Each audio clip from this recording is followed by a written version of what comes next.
Hey everybody, welcome to For Food's Sake, the podcast bringing you down-to-earth dialogues about the food on your plate and its many impacts on people and the planet. My name is Matteo De Vos, and without further ado, let's talk about food.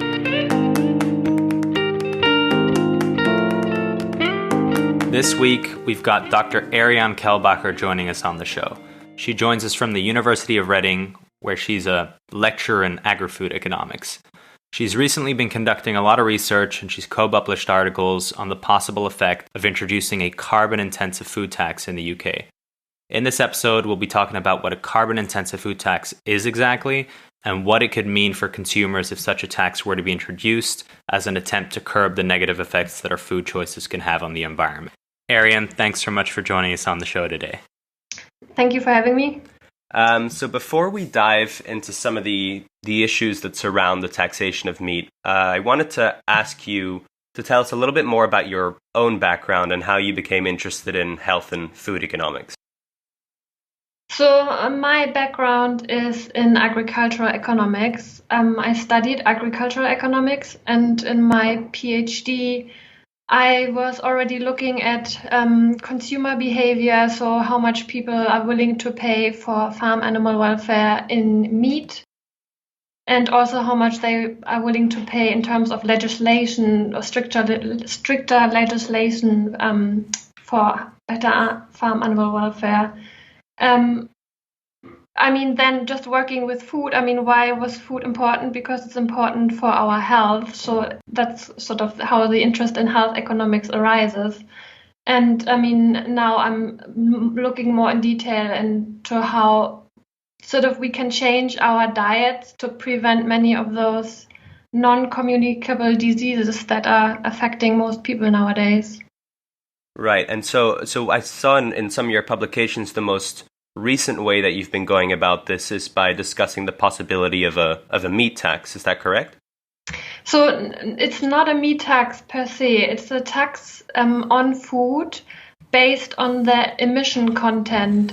And it just happens to be that because meat is very emission intensive, that it attracts higher tax rates.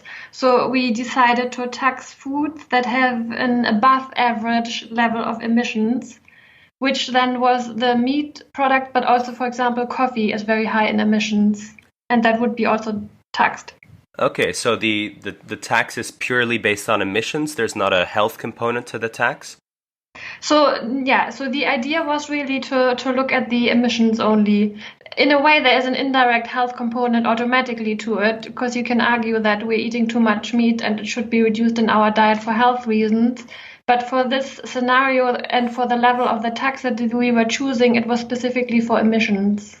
Okay, and so is I guess the economic rationale behind this is that if you raise prices, you're forcing consumers to pay for the true social costs of certain foods, certain emission-intensive foods, and by doing that, you discourage certain consumption patterns. Is that the economic rationale behind the argument? Yeah, so the idea is that the meat producers, when they make a decision on how much meat to produce and how much to charge us as consumers, they only take their own cost into account when making this decision. So we only pay for them to be able to recover their costs, and they don't take into account the social costs that arise from the emissions from producing the meat and so on. And so by introducing a tax, you want to capture those costs and reduce the production. And so by reducing the production, what I've read is that ideally you want to reduce consumption to a socially optimal level. What is a socially optimal level of consumption for some of these products? So this is a sort of a economic idea that we use basically from a society's point of view. When we produce meat, and there's a certain benefit from consuming each unit of meat. So this benefit decreases as you produce more and more units of meat. Obviously, the first unit of meat is very valuable to society because we don't have a lot of it. And as you produce more and more, the value of it decreases. At the same time, the costs from the emissions that arise by producing more and more meat tend to increase. So at very low levels of production, there's very little emissions, so the damage is quite small. But you can imagine that once you have already produced a lot of meat and emission levels are high, then an additional unit of emissions has quite a high cost to it. So the idea is that we find the point where the marginal benefit of producing meat equals to the marginal cost or the marginal damage from the greenhouse gas emissions. All right, and is there an amount of certain products that you could quantify a week that people should be aiming at? Or I'm aware that beef and lamb are some of the most emission-intensive food products out there. So do you suggest not to exceed a certain amount of meat per week, or is it more complicated than that? So yeah, when I'm talking about this on the society level. So this is how the model is basically working. From that, you cannot really make recommendations like that. Okay. And on a societal level, then perhaps is there a maximum amount that we can't concede, that we shouldn't concede? How do you arrive at the socially optimal level in quantifiable numbers? So what we did is we looked at an estimate from DEFRA, which gave us the cost of reducing the greenhouse gas emission from agriculture by a certain amount. I don't remember the number now, but this was basically the cost that we had in mind. And then we were using this as our tax to take into account that these costs arise from the externality of the emissions. Okay, and then I mean I guess the end goal finally is reducing emissions. And I saw in one of the publications that emissions could reduce almost up to 7%. I mean, how significant is this if we compare this to perhaps some other climate policy initiatives? I mean, is it significant, 7%, a reduction? I think it is significant. I think any policy will only make marginal changes. I think there is no one policy that will solve this. Yeah. So this would be a marginal contribution to this issue. I think to put it into perspective, so what we did, we looked at the contribution of agriculture to UK total emissions, which was 22%, according to the UK greenhouse gas inventory. And then if we look at our tax, so after having introduced the tax, the emission would be reduced to 20.1%. So okay. It gives you a reduction of 1.9%. So just to get an idea of the magnitude. Okay, and I guess on the other side as well, you generate a lot of revenue if you were to introduce a tax. Yes. And so, I mean, I saw figures ranging between 3.6 to 6 billion pounds. I think the latter one was if you introduce a tax for all foods, and the former was a more constrained one. Could you talk a little bit more about the kind of revenue generated and what that money could potentially be used for? So yeah, I think the former one was the one where we taxed only on above average emission levels. So that was the lower bound. Okay. for the two numbers. So there would be obviously revenue be generated. I mean, you can use it for other purposes to support your sort of reduction in greenhouse gas emissions. But what I would say is, if you need to generate funds to maybe do some information campaigns or do some other measures to reduce greenhouse gas emissions, you should use a measure that is the most efficient, and a food tax is not the most efficient measure to do so. So introducing this tax for the purpose of raising revenue is not, I think, the right way to go about this. And why would you say that? Is it predominantly because of the fact that the tax burden disproportionately falls on households with lower incomes? That's one of the arguments I saw popping up repeatedly. Could you explain a little bit more about why a tax might not necessarily work? So the issue is when you tax food, that lower income or poorer households spend a larger proportion of their income on food.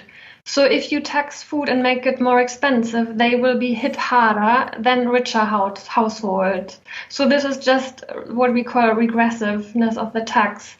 Then in case of these foods that we were looking at, which was mostly meat, which were being taxed, is that actually poorer households tend to buy relatively more meat also. So they would be hit even harder because they have preferences such that they would like to eat more meat, and so they would be even affected more. And the last one is that lower income households tend to buy cheaper products. And because this type of tax is a per unit tax, they would actually experience a relatively larger price increase than higher income households who buy more expensive products.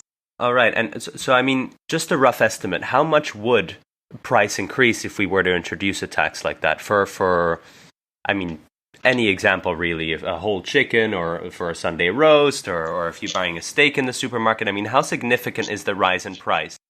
So, for example, for beef, we would have an increase of 12% for the lowest income households. Oh, wow. That's quite... And for the highest income household, it would be 10%.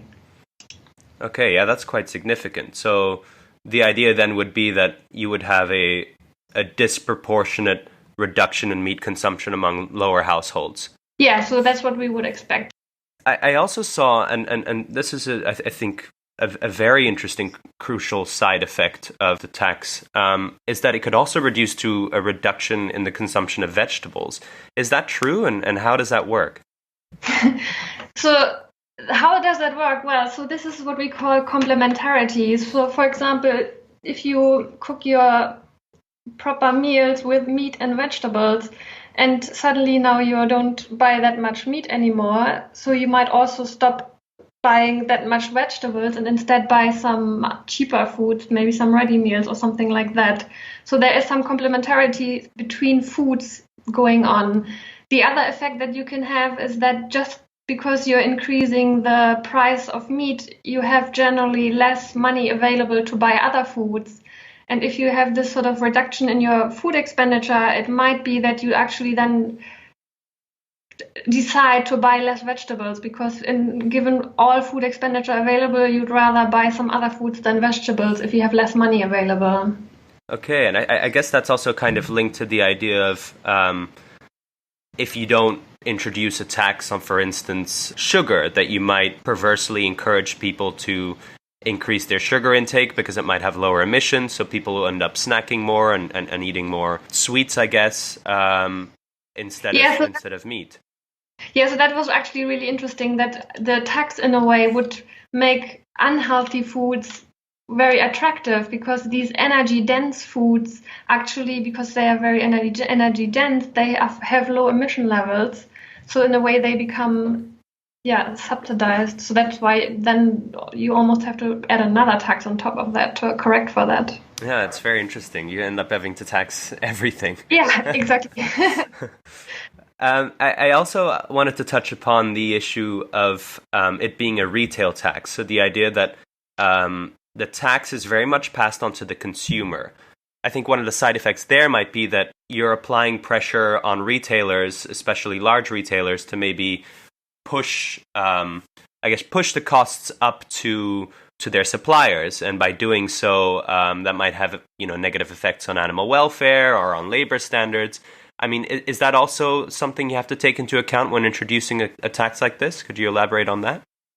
Yeah, so for our model, because we only have consumer data, we have to assume that the supply side stays constant. So we cannot say anything in terms of our numbers about that. But what you would expect is obviously that the costs would be passed on both sides. So on the one hand to the consumers, but also on the other side to somehow put pressure on suppliers to further reduce their costs. And maybe that would lead to them having to compromise their animal welfare standards or any other things that they are doing now, maybe in terms of labor costs. Yeah. And I guess another kind of elephant in the room often with taxation issues is the fact that it's so politically unpopular, right? I mean, I guess one of the reasons, and this is something I want to touch upon next, is the context around the introduction of taxation, specifically an emission-based tax. So how feasible in the UK or elsewhere would such an introduction, such a tax introduction be? I think it would be very difficult to introduce just technically for different products. Deciding by how much their prices should increase is, I think, very difficult. I mean, for us, we grouped foods according to broader categories and then assumed one price for them and then one tax rate for them. But in reality, this is obviously not how it works. So I think just practically, it's very difficult. And also, I agree, it's very invasive by the government to try to influence people's diets in that way. I mean, has it been introduced anywhere? I mean, maybe not in the UK, but have you heard of such a tax being introduced or tried elsewhere, either in the European Union or elsewhere? No, I mean, as far as I know, not. I think what this research at the moment is doing, it's basically sort of highlighting the problem of emissions in food. Then whether the tax is the right way to go about that, I think that's a second point that we have to discuss later. So I think at the moment we're still at the stage where we're highlighting the issue and sort of uncovering where are the emissions coming from. I mean, for example, that the low-income households are eating quite a lot of meat and therefore contributing to emissions, maybe more. So these kind of things we're discovering at the moment in a way. Okay. And another point maybe, I think a lot of people tend to naturally associate a tax like this with a tax on cigarettes that was introduced. And I think maybe some people, I mean, one of my first thoughts was, well, could we not have the same kind of, could we not go down the same path where we first have this phase of resistance from large corporations to this taxation, then to an eventual acceptance and eventually perhaps a social norm? I mean, with the World Health Organization recently, classifying processed meats as a group 1 carcinogen. Do you think there's maybe room for taxation as not being necessarily the only solution, but being part of a solution of raising more awareness on high emission foods and the unhealthiness of some of those? So first I would say that cigarettes and meat are very different. So meat is a source of protein and it's a source of vitamin B12. So whereas cigarettes, obviously, there's nothing really healthy about them. So it's difficult to make that comparison. And then what you said, that you think it would be good to raise awareness. Well, if you want to raise awareness, then raise awareness, but don't tax and sort of indirectly try to raise awareness. Because, I mean, also what we know from looking at other taxes, the taxes themselves are often quite small for the individual, so they do not even respond to the price increase that much. So it doesn't even register. It's just they are paying more without realizing that they're supposed to change their behavior. How about maybe then, as an alternative, for instance, if we look at taxing at the wholesale level? So if we, as suggested by a report, I think it was the UN International Research Panel in 2016 this year, they talked about maybe not taxing the consumer, but kind of bringing the tax up the supply chain. Do you think that could have maybe a more significant effect on production, and so that it's not the consumer's responsibility, but that it's the supplier's responsibility? Do you think there's something there? So I think that could be useful to set incentives in terms of how you produce your food. At the same time, as what I understand, it's technically really, really difficult to tax someone at the production level according to their emissions. So that's why it's easier to tax foods themselves than trying to do this at the source. So I think practically it's probably very difficult to do. Okay, so perhaps interesting theoretically, but practically maybe some of these reports aren't so useful. How about another alternative, subsidizing perhaps healthier, less food, less emitting foods. So would that maybe be a better approach instead of taxation, subsidizing certain vegetables, for instance, or subsidizing healthier foods in general? So first of all, if we subsidize less emission-intensive foods, we have to subsidize soft drinks and stuff like that. So if we then are a bit more discriminating and say only what we consider to be healthy, I mean, the question is, where does the money come from? That's, I think, very difficult to say. Yeah. Could there be not a combination of the two? I mean, a tax on meat or high emission foods and a tax on sugar at the same time, so making them work alongside one another, or maybe a combination of a tax and a subsidy. Do you think there's no room for maneuver there? I think if you combine a tax on emission food and then maybe a subsidy on the healthy foods, you're sort of in a way just increasing the effect of the same mechanism. But for example, low-income households also eat less vegetables, so they would actually benefit less. So we know from other research that if you subsidize vegetables, the high-income households with the healthy diets benefit more. So it would also not be ideal. Well, how about eliminating agricultural subsidies? So instead of levying a tax on some of these products, do you think that might be effective in ridding the food system of some of the market distortions? Yeah, so I think I'm not an expert on that, I have to say, but I think that's really interesting, an interesting avenue. Generally, that, I mean, we know agricultural production is really disturbed because of the incentives. Whether that's politically feasible, it's a different question. Yeah, it's the $1 million question, I guess.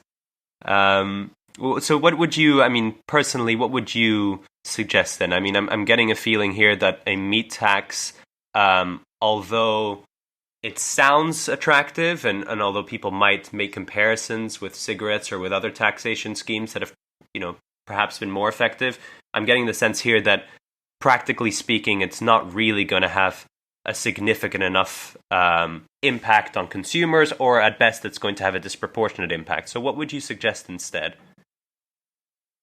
So I think what we need to do is raise more awareness, like you said, for example, through the use of labeling. I think that's an option to introduce some kind of traffic light for carbon as well.